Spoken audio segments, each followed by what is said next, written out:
I'm Moses Lassiter. I'm from Philadelphia, Pennsylvania. When I came to terms with my sexuality, took a very long time. I used to just debate with myself back and forth, and I used to, I was actually angry that I was gay, and I was angry at God for making me gay. It was just so many things that were just going through my mind. So when I came to terms with everything, I wanted to go out and just meet guys and just make friends and kind of find, I guess, my place in the world, knowing that, the world that I came from just wasn't the one for me. It wasn't accepting. And eventually I started meeting people and making friends.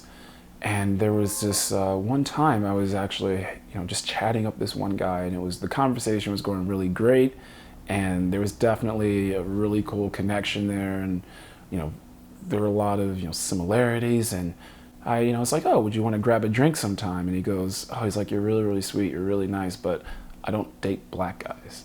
And he's just like, well, they're just not my type. And I'm like, well, what does that mean? Is it because, so you just don't like me because I'm black? That's weird, And he was just like, it's okay though. I have a friend who's into black guys. And I was like, what does that mean? What does it mean to be into black guys?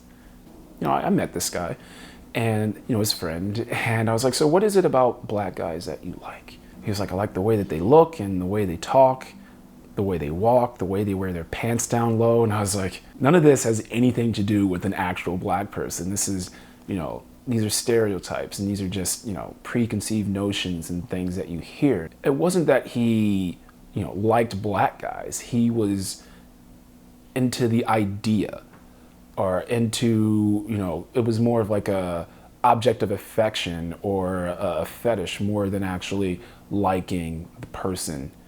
And it was at that moment when I realized that, wow, this is another thing. And I was like, all right, what is this world that I am slowly becoming a part of? Because it was just like, it was the complete opposite of everything that I was expecting. On the flip side, what made things even crazier was that, my black friends were upset with me because I was dating someone that wasn't black. I had this one black friend he was still in the closet. He was actually rather upset at the fact that I was, dating a white guy.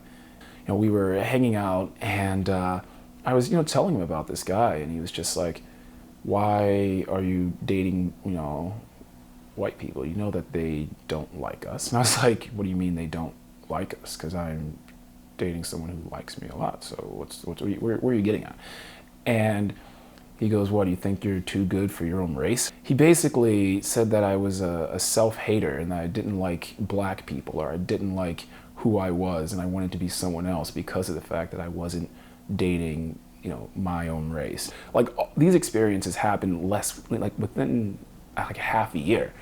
And it was just like all of these new things that were coming into sight at such a fast pace, at such a short time. I was just like, we need a lot of work.